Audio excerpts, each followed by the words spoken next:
ఓం శ్రీ గురుభ్యో నమ. గం గణాధిపతయే నమ. ఈరోజు వచ్చేసి మనము ఈ యొక్క రెండవ పక్షం ఏది మార్చి రెండవ పక్షం 16 to 31 వరకు జరుగు గోచార ఫలితాలు తీసుకుందాం.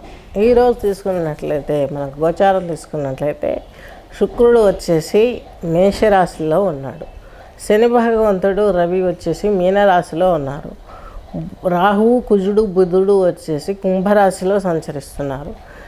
ఈ యొక్క కేతు వచ్చేసి మీకు ఈ యొక్క సింహరాశిలో ఉన్నారు. గురువు వచ్చేసి మిథున రాశిలో ఉన్నారు.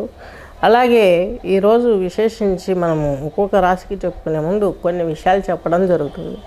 మన కల్చర్ ఏంటి, మన వ్యవహారం ఏంటి, అందరితో కలిసిపోయే తత్వం ఏంటి, ప్రేమతత్వం ఏంటి అనేది హైందవ విజయం. ఆ హైందవ సిద్ధాంతాలన్నీ మర్చిపోయాం.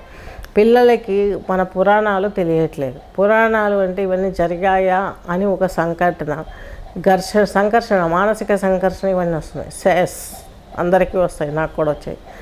యోగంలో కూర్చొని యోగం ద్వారా మనం చూడగలిగితే అవన్నీ మనకు మహాన్స్ ఎన్నో వేల సంవత్సరాలు తపస్సు చేసి వాళ్ళు గురువులుగా ఉండి తర్వాత జనరేషన్లో వాళ్ళు దేవుళ్ళగా మారిపోయారు. ఆ పురాణాలే మనం ఇతిహాసాలు, భాగవతము, రామాయణము, భారతము ఇవన్నీ చెప్పుకుంటూ ఉన్నాం.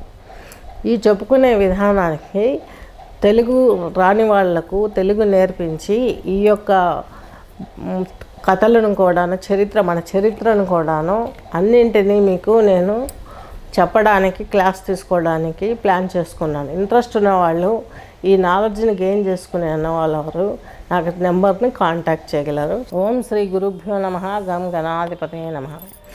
ఇప్పుడు మనము ఈ యొక్క తులారాశిని తీసుకున్నట్లయితే తులారాశి తులాలగ్నం వారికి తృతీయాధిపతి షష్టాధిపతి అయినటువంటి బృహస్పతి వచ్చేసి కోణంలో ఉన్నారు. కొంచెం ఇబ్బంది. వారసత్వాస్తుల దగ్గర నుంచి మినీ మీడియా రంగం నుంచి తండ్రి యొక్క ఆరోగ్యము, ఆస్తిపాస్తులు ఈ రంగాల నుంచి కూడా, వారసత్వ వస్తువుల నుంచి కూడా కొంచెం ఇబ్బంది కలిగే అవకాశం ఉంది. వాయురంగ స్థలం వాయువు చేత బిజినెస్ చేసేవారికి, ఇలాంటి రంగాలలో వాయు రంగాలలో పనిచేసే వారికి కూడా ఇబ్బంది కలిగే అవకాశం చాలా స్పష్టంగా గోచరిస్తుంది.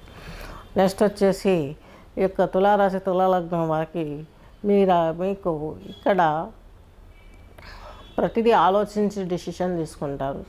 చాలా తగ్గ ఆలోచనలు చేస్తారు. ఒక్కొక్కసారి ఇబ్బంది పడే అవకాశాలు కనిపిస్తాయి. ఎందుకంటే అష్టమాధిపతి అయిన తులారాశి వారికి అష్టమాధిపతి అయినటువంటి శుక్రుడు వ్యయంలోకి వచ్చాడు. పర్వాలేదు, మిశ్రమ ఫలితాలను ఇస్తాడు. అంటే ప్రయాణాలు ఎక్కువ ఉంటాయి, నిద్ర సుఖం అన్నీ బాగానే ఉంటాయి.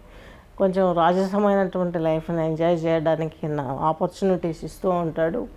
అలాగే మీకు సప్తమ క్షేత్రం కాబట్టి జీవిత భాగస్వామి సలహాలు కూడా మీరు బాగా తీసుకునే అవకాశం చాలా స్పష్టంగా గోచరిస్తుంది. అలాగే బుధుడు వచ్చేసి ఈ యొక్క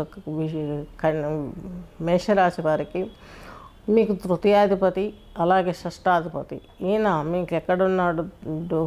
దశమ లాభస్థానంలో ఉన్నాడు.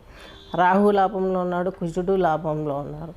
మిమ్మల్ని మీరు సపోర్ట్ చేసుకోగలరు. ఏదైనా క్రానికల్ డిసీజెస్ ఉంటే బయటపడే అవకాశం ఉంది. గైనక్ ప్రాబ్లమ్స్ కావచ్చు, కొంచెం ఇబ్బంది పడే అవకాశం ఉంది.